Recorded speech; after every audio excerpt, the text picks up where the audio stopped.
Hey guys, my name is Darius Gordine here, and I'm from Darius B Sound, Darius B Gordine Sound, or Oscillating Tortoise Sound, as it may have been known. Well, welcome to my first part of my multiple series talking about some audio implementation, and specifically the demo I've been working on for a couple months now. I've done this on stream a little bit here, but I wanted to make a video kind of explaining some of the different things that I've done so far in this demo, and also there's going to be some things that I'm not going to cover today. Again, you can see there's a good bit of things that we've done already in this demo, but first I'm going to kind of go over some of the ambiences that I added into Wwise and also into the Unreal demo game that we made and also the environments. And yeah, we'll get started here. I'll be starting with Wwise first and talking about some of the different ambiences that we did here. So for our bed ambience section here, we have everything underneath the birds and then the wind slash ocean breeze loop that we have here.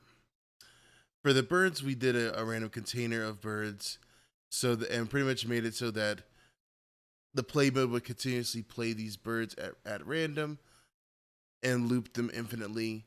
But also we also wanted to make sure that they were not going to overlap each other. So I did add a duration of 4 seconds before the next trigger of the random container could do it. And that just controls so there's not too many birds at once on the screen. Although in real life you hear birds overlap all the time, when it comes to this project, I wanted to make sure that it didn't happen because for a player that could be very overwhelming. And so we wanted to definitely make sure that they're kind of spread out equally.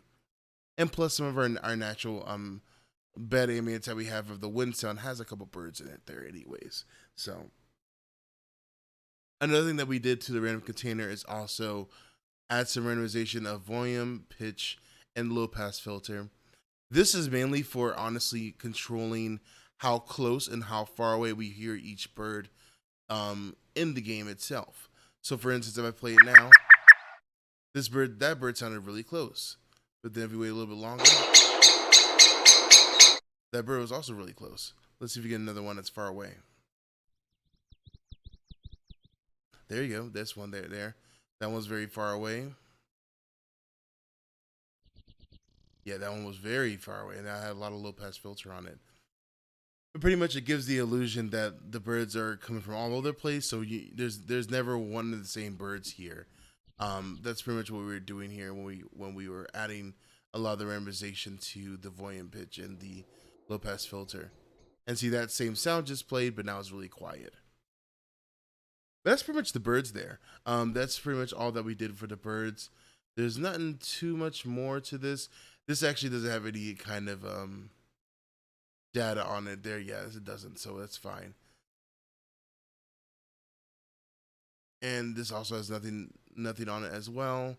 This has a low pass filter, of course, that we added, but that is also something that we did through our general settings. But anyways, that's pretty much that all we have there. And plus, these bird sounds are actually a global sound, so it plays throughout the whole entire map. So we wouldn't have to really worry about any attenuation. Okay, awesome. So now again, if we go down to our wind ambience, this is just our bed ambience that plays. It's are real low here, around negative 16 dB volume wise. It plays continuously throughout the map. This kind of just adds an overall nice wind sound, nice ocean sound that kind of bring the game to life almost here. Very crucial thing to add here. Honestly, this was something that was huge adding into it. You'll be surprised how much a bed like static ambience really enhances the overall world and everything. Yeah, and that's pretty much for that there. Now, the biggest thing and probably the longest thing that we'll have to talk about here is our waterfall. Now, for our waterfall, what we did for this here was a couple awesome things. First of all, the waterfall does loop continuously. And then we're going to go into our positioning settings here and talk about this, going from top to bottom. First thing first, speaker paintings, direct assignment, of course, but we also wanted to listen to relative routing. So this is going to allow us to do some attenuation and some 3D spatialization. Now, first thing first, actually, this one's right here. We'll do this one here. Sorry. So for the cone waterfall event that we're doing here, direct assignment, 3D spatialization, we did position and orientation. This allows us to control, for instance, position wise, this allows us to control that how far away we are from the waterfall. We start to hear it, and as you get closer, it gradually gets louder. But orientation is the 360 degrees angle that the player might be at. So for instance, if the player is faced to the right side of the waterfall, he's going to hear from the right ear. If he's the left side of the waterfall, he's going to hear from the left ear. And if he is, faced towards the back of the waterfall, he would hear it behind him. This was a very good feature to kind of add on to really enhance the waterfall effects. This is kind of one of the first big things that we did in the project here. Now I'm going to go into our attenuation settings, and as you can see, I have a share set to waterfall cone, and I'll show you exactly what this share set will entail. Okay, so this share set has a couple of different things on it here. We have a output bus volume. We have a low pass filter, and we have a spread line as well here. Now these all do the unique different things here, so we'll kind of go one at a time. Now obviously the output bus volume, if this little tab right here is representing the player walking units away from the waterfall. And let's say that the player is at the minimum distance that you can be before the waterfall event triggers. I'm going to press play to kind of show exactly what's going to happen here. Just going to widen this up a little bit here. Now, as the player is moving units towards the waterfall, this output bus is going to slowly start to play the waterfall. And there's a couple other effects happening, obviously, but we're just going to worry about the volume first.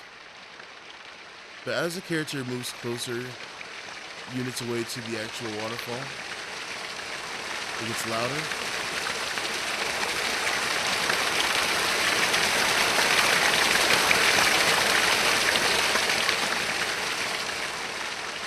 Okay, yeah. So as you can see, as the character gets closer to the actual waterfall, it gets louder, and as he pulls away, it gets softer.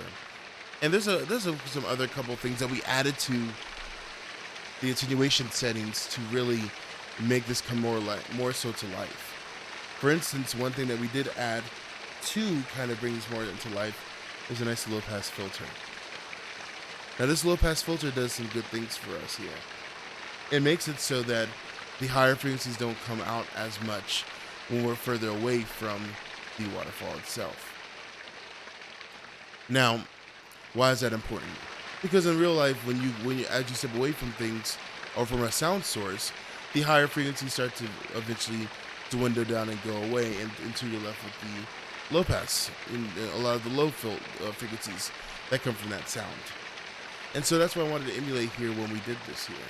So as you can see, if we're like standing in base with that character, we almost hear nothing. But as we start to tiptoe closer to the waterfall, we hear this, a nice low rumble of water. And this is very nice, in the game, and it's projected well in the game as well when we do this here. But as the low pass filter is activated as the output goes up, as we get closer, the low pass filter is slowly decreasing. The output is increasing until where the low pass is almost gone. So we were at 1750 or 1,750 units. That distance there, pretty much the low pass was gone, and the output bus was actually louder than the low pass itself. And another reasoning for that possibly might be our spread line that we have here. Now, what does spread do? Spread helps us kind of spread out the overall sound and frequencies of this sound, so it doesn't sound like it's right in front of us. Well, what I mean by that is, like, let's say that I had a speaker right in front of you, and I was blaring a sound directly into your face. You would hear that sound directly into your face. But let's say that I decided to add 2 more speakers on the side of you, to the left and to the right, and I played that sound all together. And maybe I decreased the volume a little bit so it would be more balanced. Now you would hear that sound more so around you a little bit more. Now, because of our hearing, you wouldn't notice too much of a difference because again, even if the speaker's playing in front of you, you would hear on both ears. But the spread effect, what's going to happen is that it's going to bring out those higher frequencies as we get more closer to the waterfall event, so that it actually sounds like the water and the sound itself is almost wrapping around us. Not literally, but like figuratively wrapping around us here. So if we just go ahead and increase it, I'm going to hopefully kind of show you what I'm talking about here.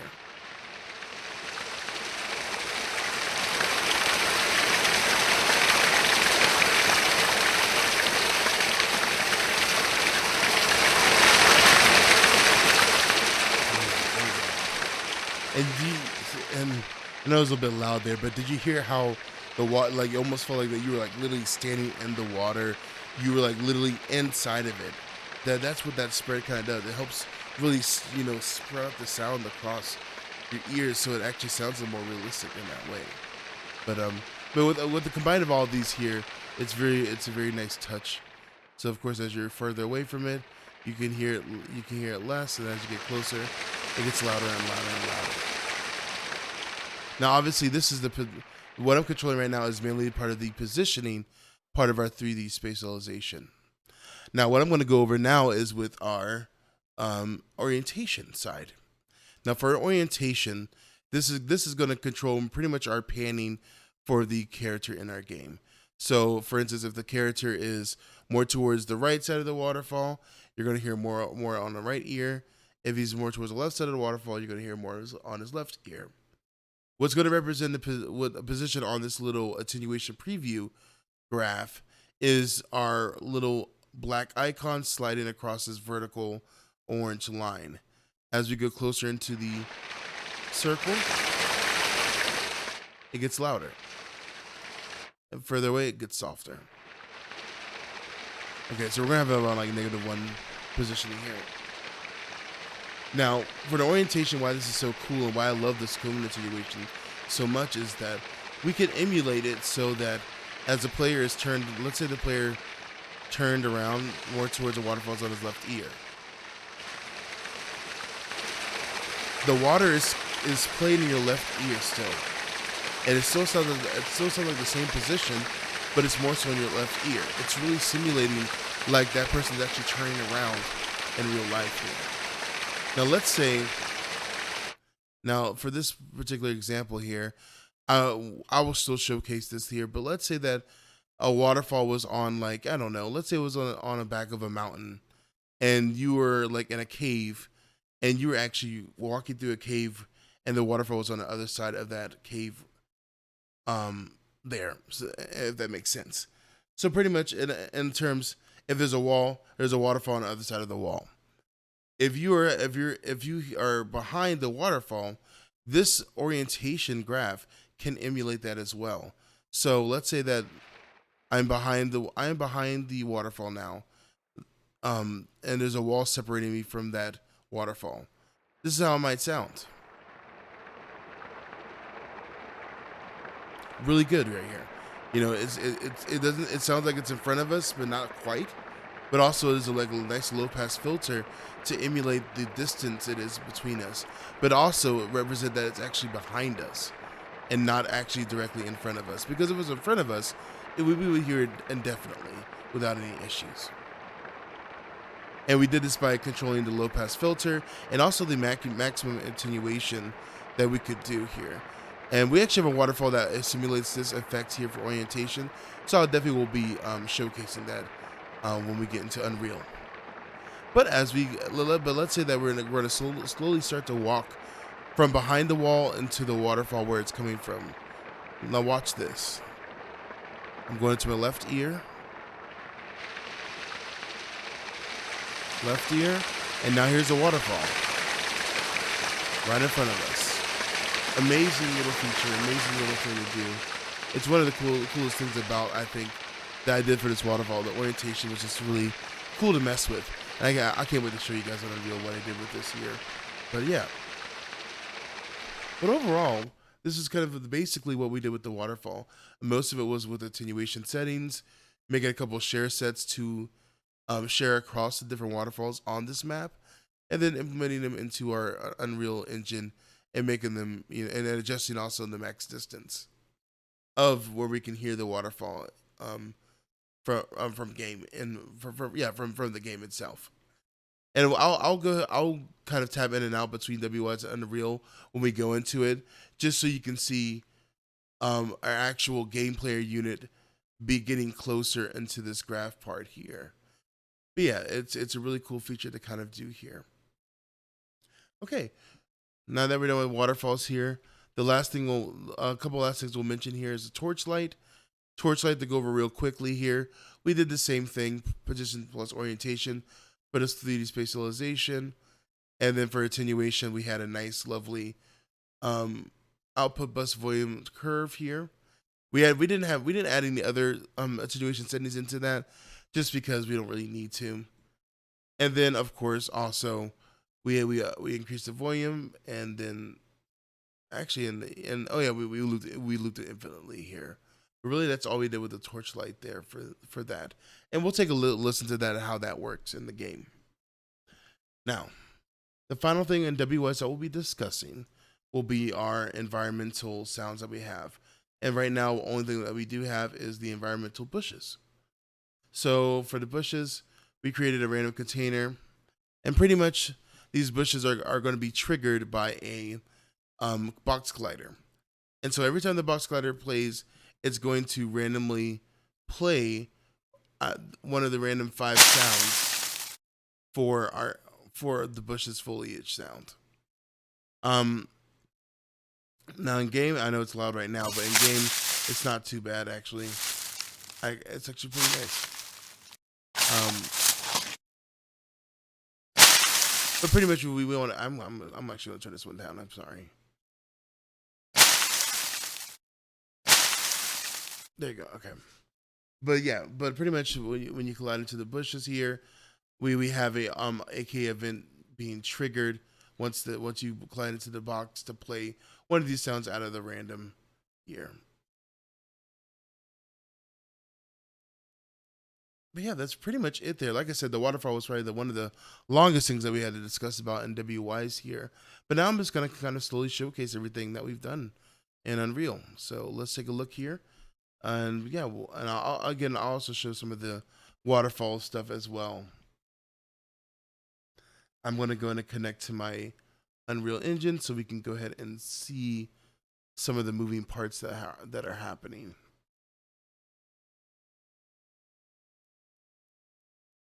Okay, awesome. So let's take a look here. So we got this connected from Wwise. Unreal Wwise is not connected. So when I press play, immediately off the bat, we hear the ambience. You might hear some birds here happening here and there. If you look at our profiler in Wwise, we can see that we have a lot of things kind of enabling at once.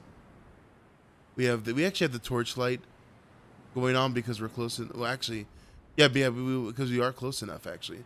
Torchlight and waterfall are showing that they're playing.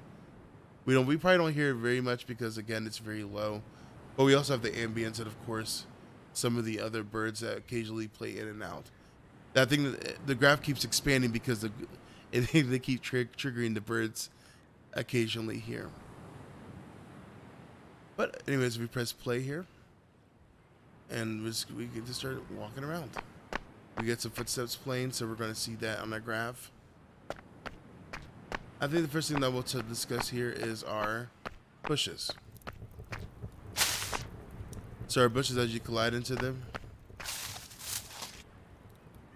they'll play once you collide into them there.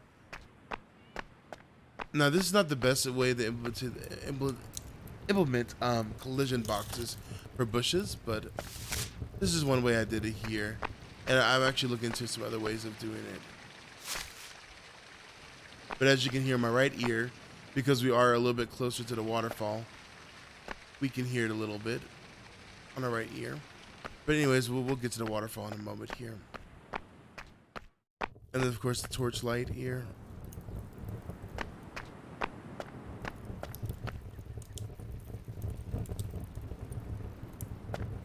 Now the positioning for the torchlight is pretty short because I didn't want it super loud. I just wanted to make it so as you walked up the stairs, you would hear a torchlight and, you know, coming breezing past you as you walk up. Now the first thing that we're going to get into here is our waterfall. And as you can see, as we get closer to the waterfall, even when we're right here, we hear the waterfall a little bit in the distance. And I know that maybe realistically you would hear the waterfall pretty loudly at this point. But I wanted to kind of shorten the overall units for this project here, just to make it so people could easily hear all the different elements and sounds in this project that I'm presenting here. I could have made the waterfall be heard here, but then if you would walk over here to the bushes or to the torchlight, you probably would hear the waterfall pretty loudly. But anyways, if you walk to the waterfall, it gets louder. It's loudest is gonna be right here, and then we're actually not fully close to the waterfall there. I apologize. I don't know why it stopped for a moment. But if we take a look at our Wwise attenuation settings again for the waterfall, we can actually take a look and see what's going on here.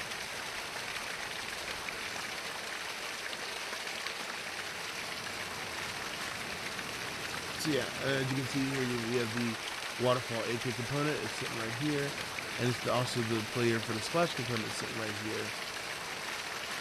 So with these sounds here, really what's happening here is that we have two different blueprint events going on, which is totally fine.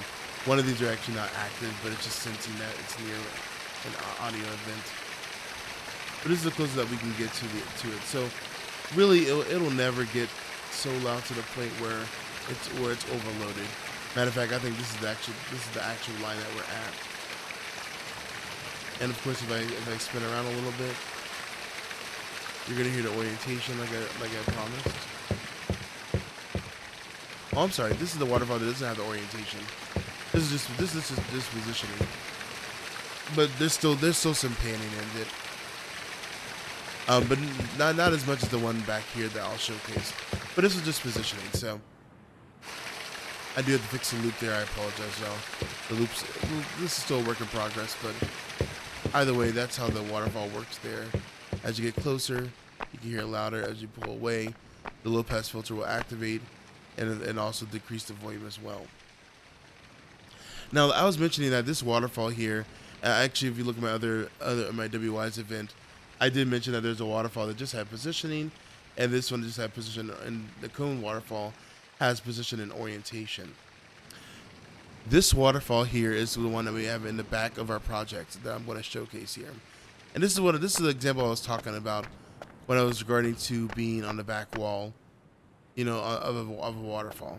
So for instance, here's literally the little definition here. I'm walking up to this wall. On the other side of this wall, there's a waterfall. And as you can hear, a low pass filter of the waterfall here. Very low pass, you know, it's very, very soft. But as we slowly start to pull, obviously from the left side here, from the left and right side here, you know, we're still on the outer angle of the waterfall. But as soon as we walk, actually we can walk up to the water here. If we walk in front of the waterfall, we can now hear it's right front and center in front of us. But then again, if we walk to the right side, and as we start to walk across the wall, it goes back to low pass filter. I'm still modifying this a little bit here, so of course it's not perfect. Really, by this line here, we should be hearing at least the outer angle of it. But it's more like around here. We start getting an outer angle. But again, this is kind of the basic premise of the cone attenuation and that we did here. Sorry, the cone orientation that we did for this waterfall here. pretty much allows us to control the low pass filter when we go behind the waterfall, and then as we slowly get it back in front of it, we hear it again. Yeah, but that's basically it for the day, guys. Again, there'll be another part to this here. I'll discuss some other things that I'm doing here as well. I want to turn the light there real quick. But yeah, again, stay tuned for the part 2 here, and we'll talk about the other different things I've been doing with the audio demo here, and hopefully we'll just keep expanding it here. But yeah, you guys have a wonderful day, and we'll speak again very, very, very soon. Alrighty.